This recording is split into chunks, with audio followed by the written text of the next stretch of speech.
இதுதானே அது? இல்லை, இதோட இது கொஞ்சம் நல்லா இருக்கு. போலாமா? அனைவருக்கும் வணக்கம்.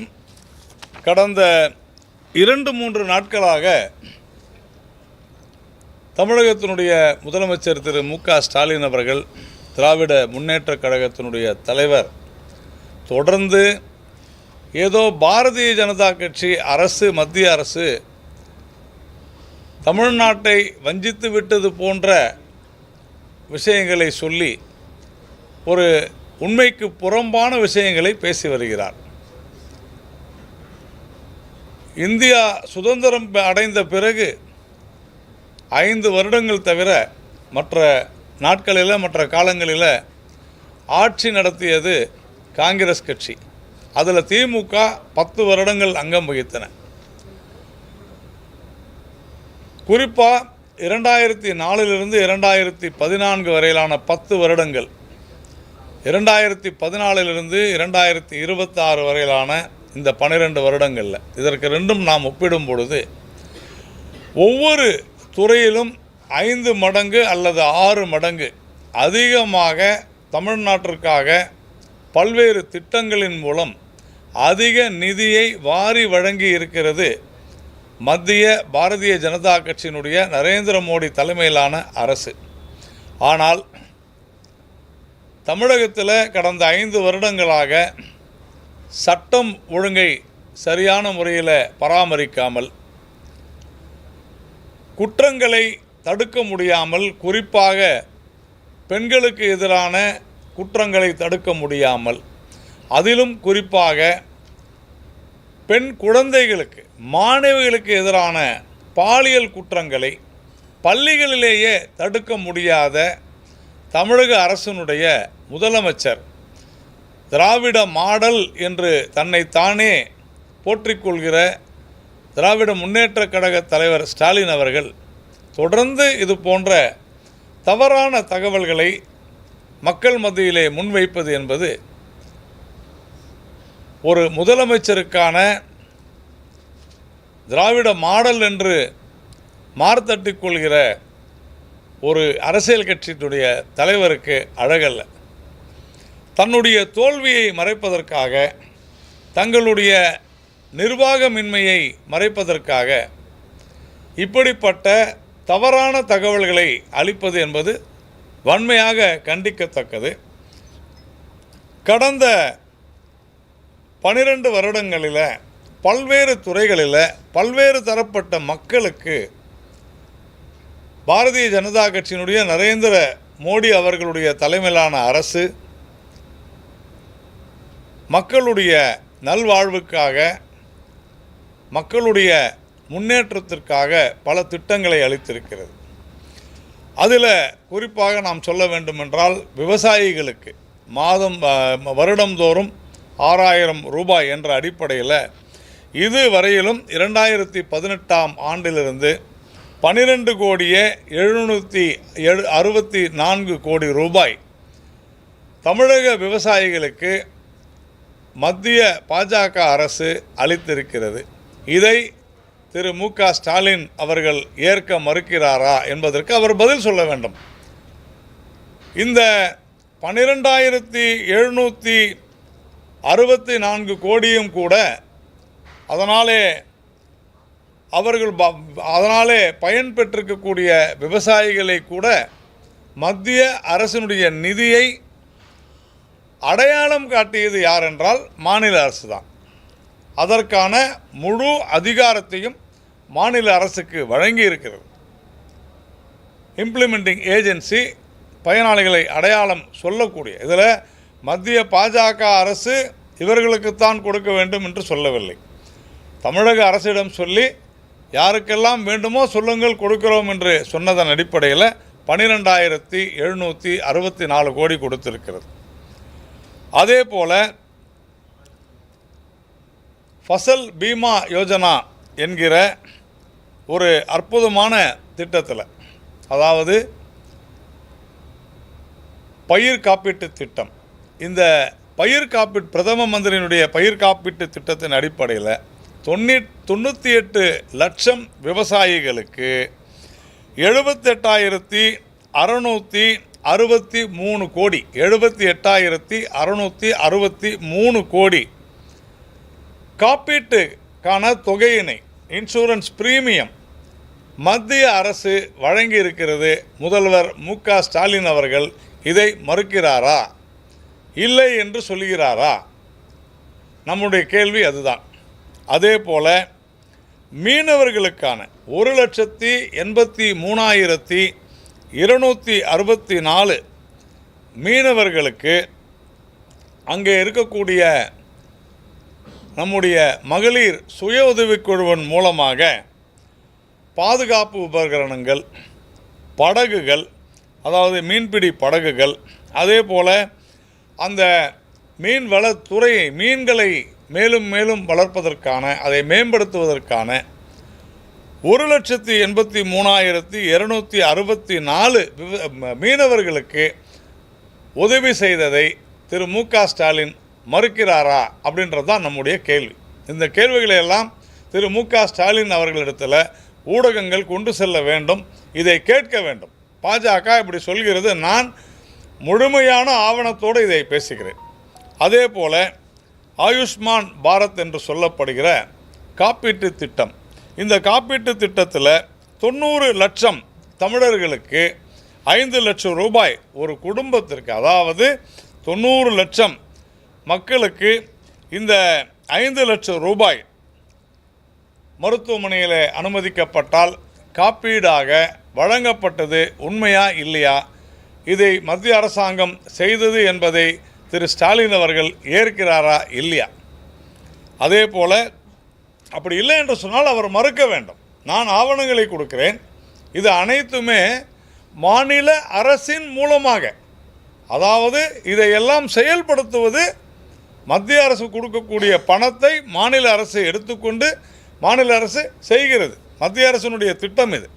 அதே போல் அனைவருக்கும் வீடு திட்டம், இது நகரங்களில் அனைவருக்கும் வீடு திட்டத்தில் 6.69 லட்சம் 6,69,000 குடும்பங்களுக்கு தமிழ்நாட்டில் 10,742 கோடி ரூபாய் வழங்கப்பட்டிருக்கிறது.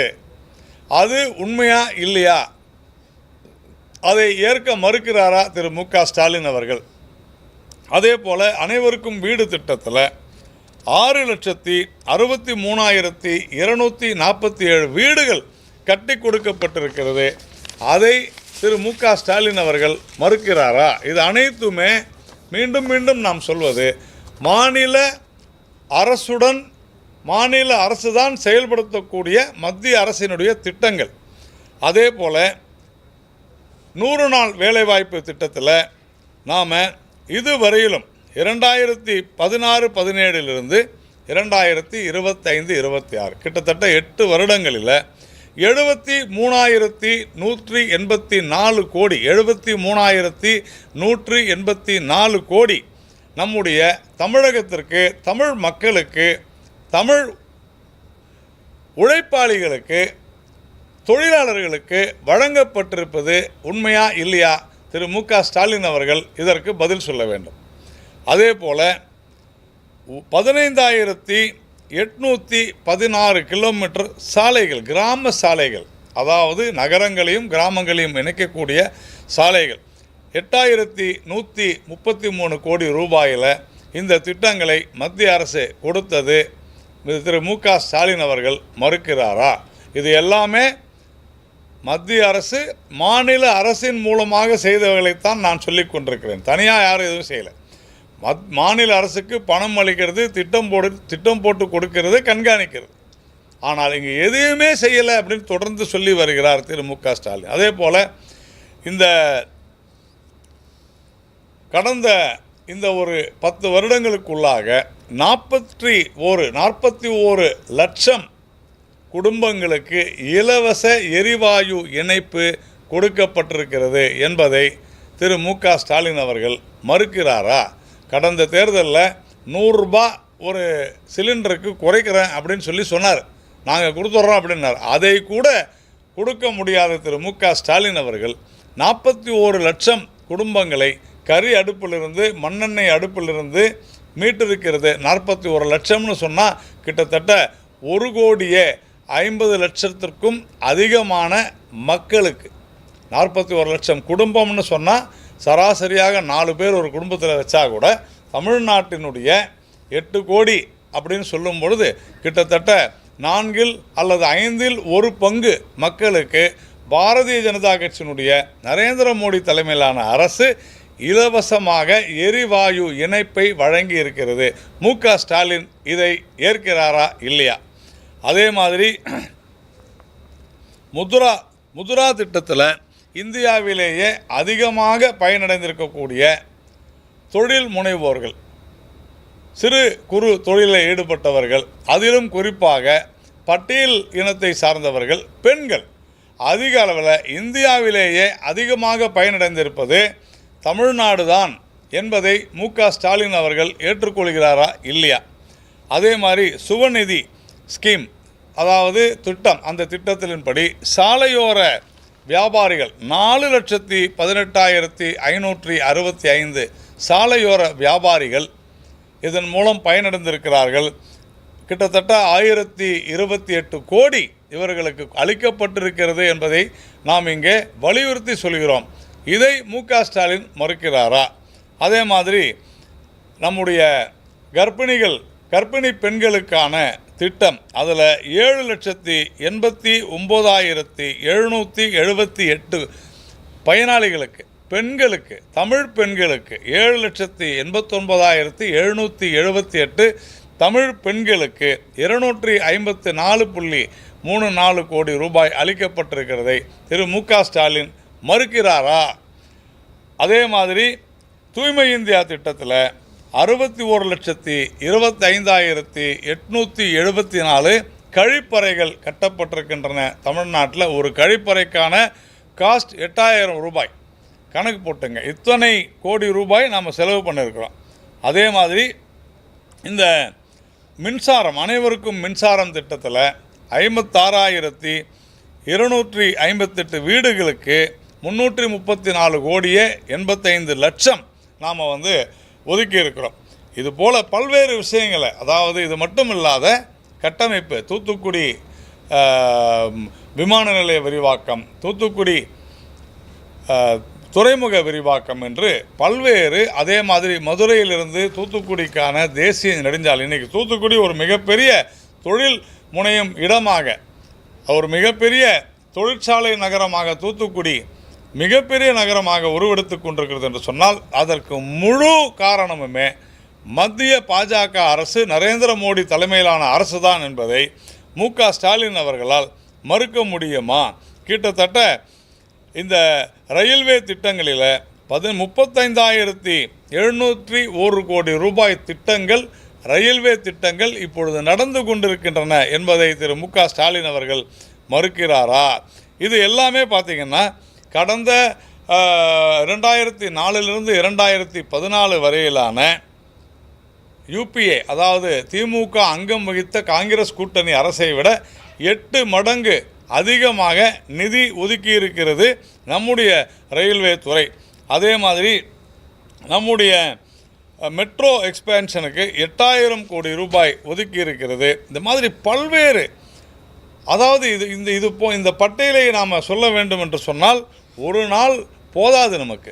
அந்த மாதிரி நம்முடைய பல்வேறு, மதுரை இன்டர்நேஷ்னல் ஏர்போர்ட், சர்வதேச விமான நிலையம், அதை நாம் சமீபத்தில் செஞ்சுருக்கிறோம்.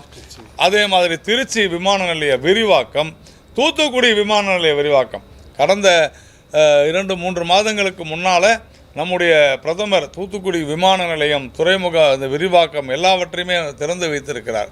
இதையெல்லாம், ஆனால் அங்கு பிரதமரை வரவேற்கக்கூட முதலமைச்சர் செல்வதற்கு அவருக்கு முகம் இல்லை.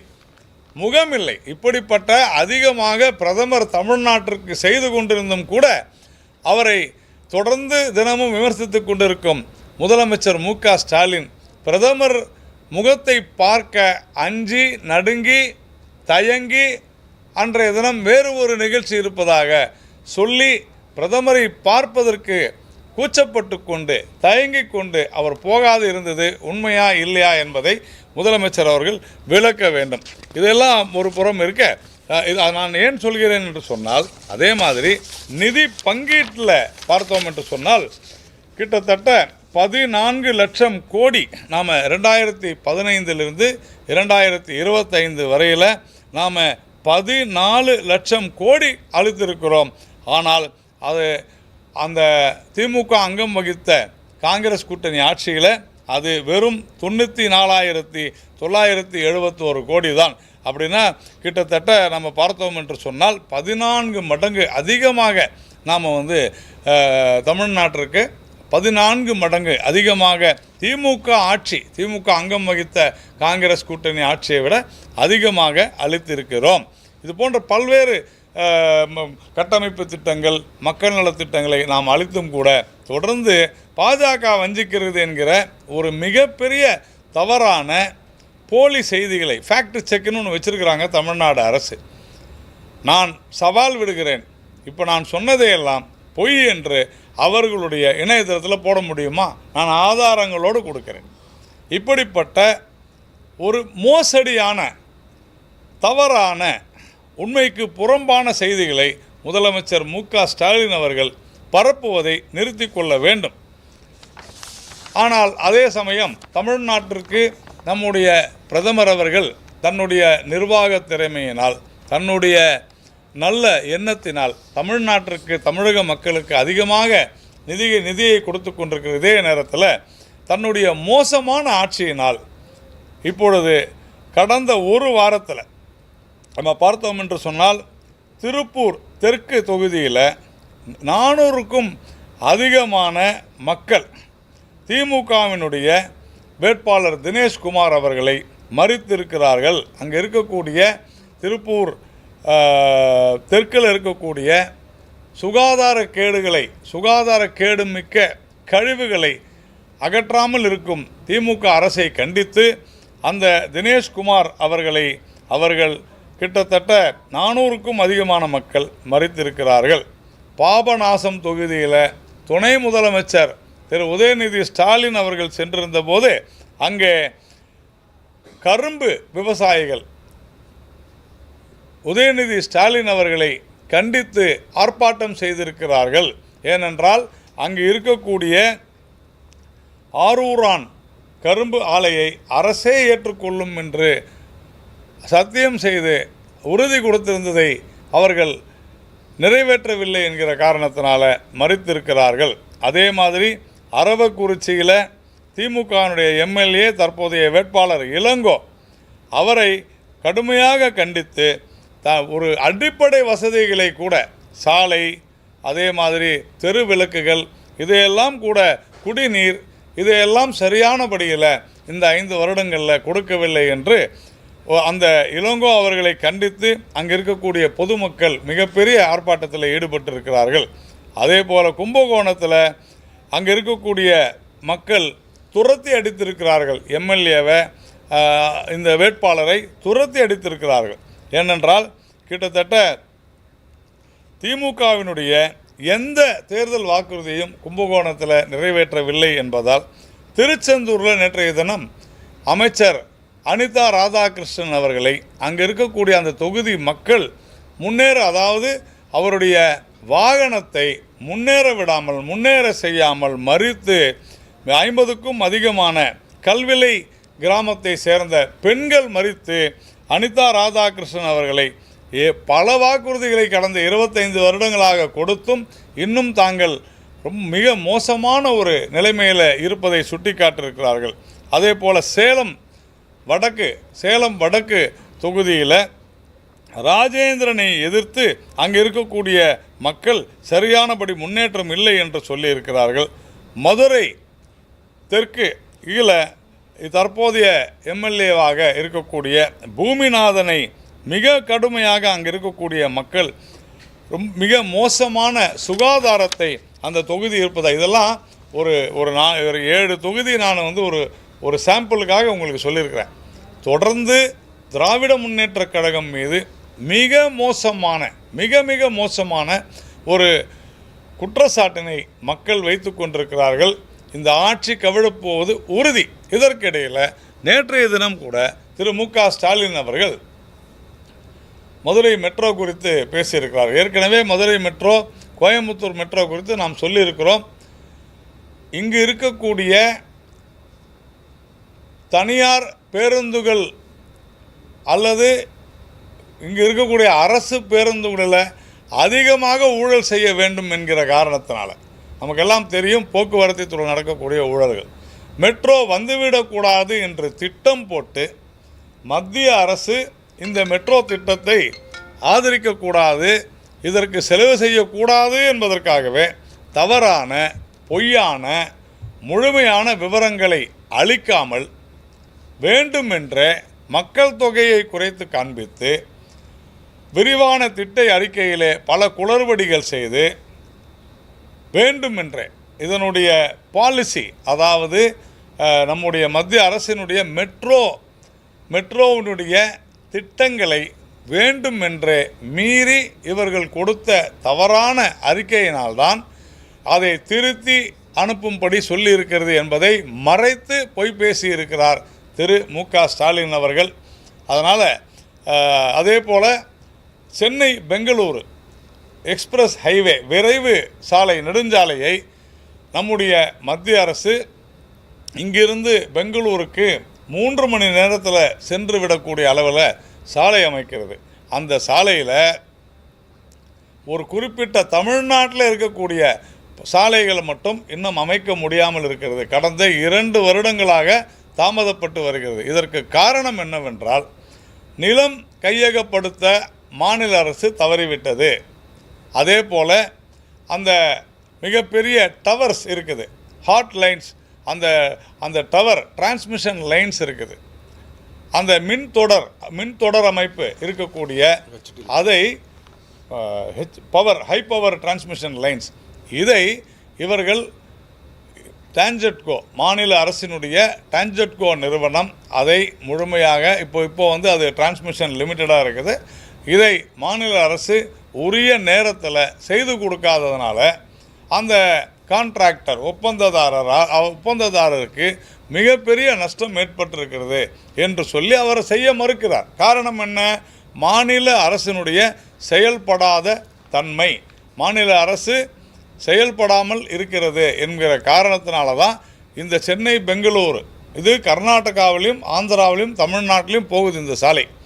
ஆந்திராவிலையும் கர்நாடகாவிலையும் கிட்டத்தட்ட முடிந்து விட்ட நிலையில் இன்னும் கூட 1 வருடம் மேலே ஆகும் என்கிற அளவிற்கு மிகுந்த தொய்வோடு இந்த திட்டமானது நடைபெற்று வருகிறது. இதெல்லாம் ஏன் சொல்கிறோம் என்றால், முழுக்க லஞ்சம், ஊழல், முறைகேட்டிலே திளைத்து கொண்டிருக்கும் இந்த அரசு எதில் முன்னேற்றம் கண்டிருக்கிறது என்று சொன்னால், டாஸ்மாகில் மிகப்பெரிய முன்னேற்றம் கண்டிருக்கிறது. சாராயம் என்பது ஆறாக ஓடிக்கொண்டிருக்கிறது. தமிழ்நாட்டில் அதிக இளம் விதவைகள் இருக்கிறார்கள் என்று சொன்ன கனிமொழி அவர்கள் இப்பொழுது அது குறித்து யாராவது ஒரு கேள்வி கேட்டாலே அவர் அதை மறுத்துவிட்டு போய்விடுகிறார். ஏனென்றால் அவர்களுடைய ஆட்சி நடைபெறுகிறது, அவர்களுக்கு சொந்தமான ஆலைகளிலிருந்து சாராயம் ஆறாக ஓடிக்கொண்டிருக்கிறது.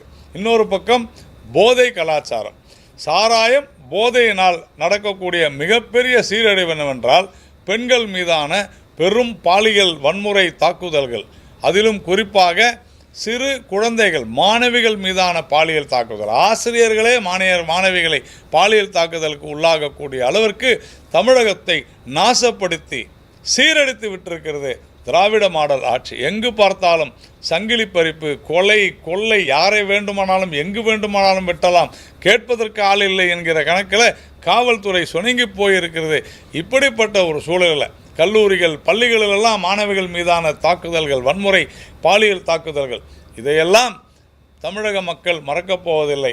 நீங்கள் 5000 கொடுத்தாலும் 50,000 கொடுத்தாலும் 5 லட்சம் கொடுத்தாலும் தங்களுடைய குழந்தைகளுக்கு, குறிப்பாக பெண் குழந்தைகளுக்கு, 4 வயது 5 வயதான பெண் குழந்தைகளுக்கு பாலியல் தாக்குதல்களை தடுக்க முடியவில்லை. அதற்கு காரணம் திராவிட மாடல் திமுக அரசு என்பதை இந்த அரசாங்கம் தெரிந்தும் தெரியாது போன்று மறைக்க பார்க்கிறது. தங்களுடைய தோல்வியை மறைக்க வேண்டுமென்றே திட்டமிட்ட ரீதியில்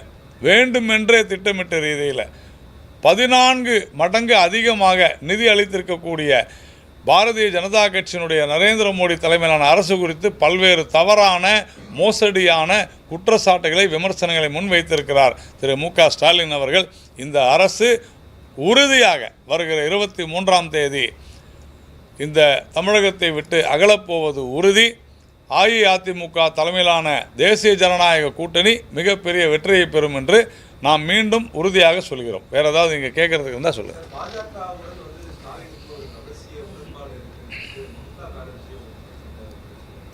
இதுவரையிலும் நேற்று எங்களுடைய மத்திய அமைச்சர் திரு பியூஷ் கோயல் அவருக்கு மிக தெளிவாக சொல்லிக் கொண்டிருந்தார். மம்தா பானர்ஜி இந்த தேர்தலில் தாங்கள் தோற்கப் போவது உறுதி என்று தெரிந்து எதை பேச வேண்டும் என்று கூட தெரியாமல் பேசிக்கொண்டிருக்கிறார். அதனால் இந்த கேள்வியே உண்மையிலேயே இது ஒரு மம்தா பானர்ஜி சொல்வது ஒரு நகைச்சுவையான விஷயமாகத்தான் நாம் பார்க்க வேண்டுமே தவிர அதில் எந்த உண்மையும் இல்லை, பொருளும் இல்லை. அது ஒரு அரசியலுக்கான அல்லது ஒரு முழுக்க இது அவர் சொன்ன குற்றச்சாட்டு என்பது தேர்தல் ஆணையத்தை தான் நீங்கள் கேள்வி கேட்க வேண்டுமே தவிர அவர்கள் தெளிவாக பதில் சொல்ல. எவ்வளவு பேர் மேற்கு வங்காளத்திலிருந்து தமிழ்நாட்டுக்கு வந்தாங்க, தமிழ்நாட்டில் தான் அங்கே போனாங்கன்னு அவங்க தான் பதில் சொல்லுவாங்க.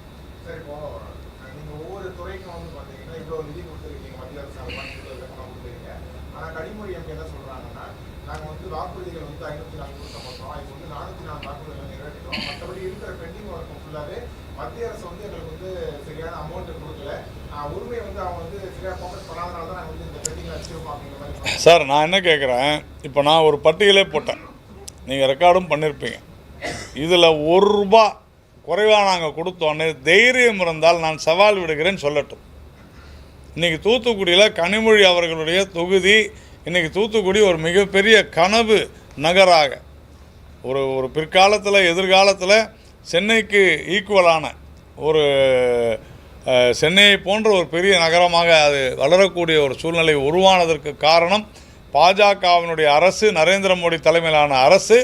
முழுக்க கனிமொழி அவர்களிடம் நான் ஒரே ஒரு விஷயம் நான் கேட்கிறேன். அவர் ஒரு மக்களவை உறுப்பினராக வரட்டும். நான் பாரதிய ஜனதா கட்சியினுடைய தலைமை செய்தி தொடர்பாளராக சொல்கிறேன். நானும் கனிமொழியும் அவருக்கு நான் தைரியம் இருந்தாலும் கேட்கல. உண்மையிலேயே அவர் விளக்கம் பெற வேண்டுமானால் அல்லது அவர் நிரூபிக்க தயாராக இருந்தால் வரட்டும். நான் சவால் விடுகிறேன். நாங்கள் இருவரும் ஒரே மேடையில் பேசுகிறோம். தூத்துக்குடியில் பாரதிய ஜனதா கட்சியினுடைய மத்திய அரசு செய்திருக்கக்கூடிய சாதனைகளை நான் பட்டியலிடுகிறேன். இன்றைக்கு தூத்துக்குடி வளர்ந்து கொண்டிருக்கிறது என்று சொன்னால் முழு காரணம் நரேந்திர மோடி அவர்கள்தான். இதை நாம் தெளிவாக புரிந்து கொள்ள வேண்டும். இந்தியாவிலேயே மிகப்பெரிய துறைமுகமாக, வர்த்தக துறைமுகமாக ஆகி கொண்டிருக்கிறது தூத்துக்குடி துறைமுகம். விஓசி வாவு சிதம்பரனார் துறைமுகம். இதை மறுக்க முடியுமா அப்படின்னு தான் நான் கேள்வி கேட்டிருக்கிறேன். கனிமொழிக்கு தாராளமாக சொல்லட்டும். அங்கே நடக்கக்கூடிய இன்றைக்கி அனல் மின் நிலையம் பற்றி கூட திரு மு.க. ஸ்டாலின் அவர்கள் பேசியிருக்கிறார்கள். இன்றைக்கி பேசியிருக்கிறார் ஸ்டாலின். ஏன் அங்கே உடன்குடியில் அமையக்கூடிய அனல் மின் நிலையம் 15,000 கோடி. இதை யார் கொடுத்திருப்பது? REC என்கிற மின்துறை அமைச்சகத்தின் கீழே இருக்கக்கூடிய நிறுவனம் 10,000க்கும் அதிகமான கோடியை, 10,000 கோடிக்கும் அதிகமான பணத்தை கடனாக வழங்கி இந்த திட்டத்தை செயல்படுத்தி கொண்டிருக்கிறது. இல்லை என்று மறுக்க முடியுமா? கனிமொழி அவர்கள் விரிவாக்கம், ஏர்போர்ட் விரிவாக்கம் தூத்துக்குடியில் யார் செய்தது? மாநில அரசா? மத்திய அரசு. துறைமுகம் யார் செய்வது? இன்றைக்கி காற்றாலைகள் எல்லாம் நேரடியாக இறங்குகிறது தூத்துக்குடி துறைமுகத்தில். யாரால்? மத்திய அரசாங்கத்தால். மறுக்க முடியுமா? தேசிய நெடுஞ்சாலை இதில் மதுரையிலிருந்து தூத்துக்குடி யாரால்? மத்திய அரசால். அதனால் கனிமொழி அவர்கள், நான் மீண்டும் சொல்கிறேன், தூத்துக்குடியிலேயே நான் பேசுகிறேன் கனிமொழி அவர்களோடு. தூத்துக்குடி இன்றைக்கு முன்னேறி கொண்டிருப்பதற்கு காரணம் மாநில அரசா, மத்திய அரசா? நான் தலைப்பே கொடுக்குறேன். தைரியமாக நான் சொல்கிறேன். நான் தலைப்பே கொடுக்குறேன். பேச சொல்லுங்கள்.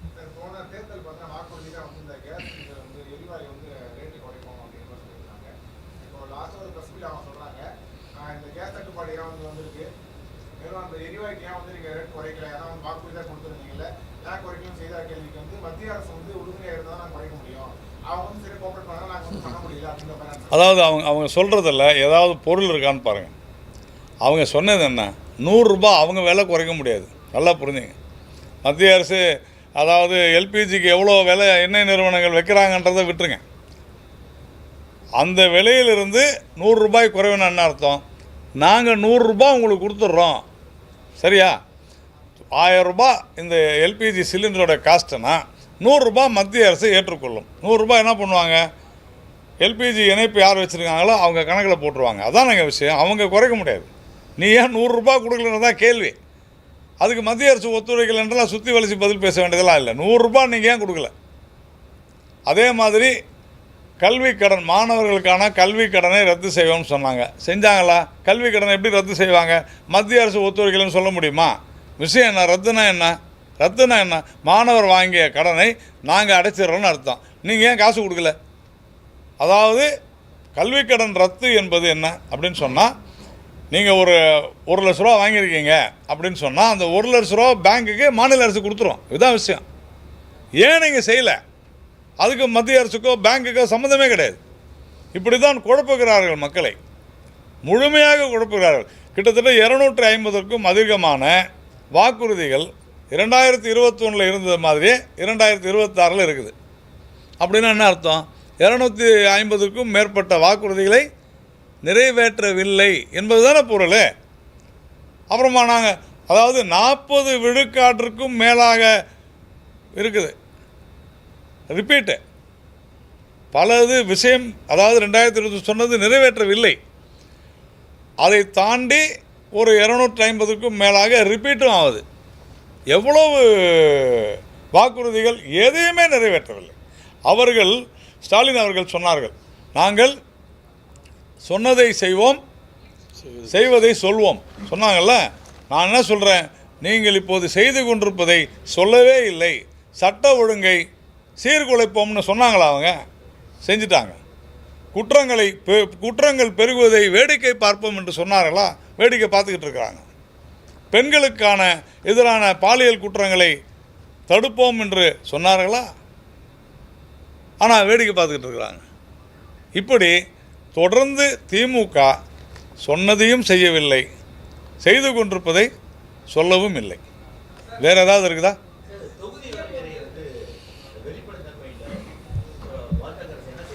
சார் தெளிவாக மிக ஒருவேளை அவங்களுக்கு எனக்கு தெரில, அவங்களுக்கும் பாகிஸ்தானுக்கு என்ன தொடர்பு இருக்குன்னு எனக்கு தெரிலங்க. எனக்கு தெரிஞ்ச அந்த மாதிரி ஒன்றும் இல்லை. ஒருவேளை அவங்களுக்கு இருந்தால் அவங்க சொல்லட்டும். 15ஆம் தேதி கன்னியாகுமரி வரார். இன்றைக்கி டேட்டில் அது இப்போ இன்றைய சூழ்நிலையில் 15ஆம் தேதி பல தலைவர்கள் இங்கே வந்து கொண்டிருக்கிறார்கள். வேற ஒன்றும் இல்லை. நன்றி.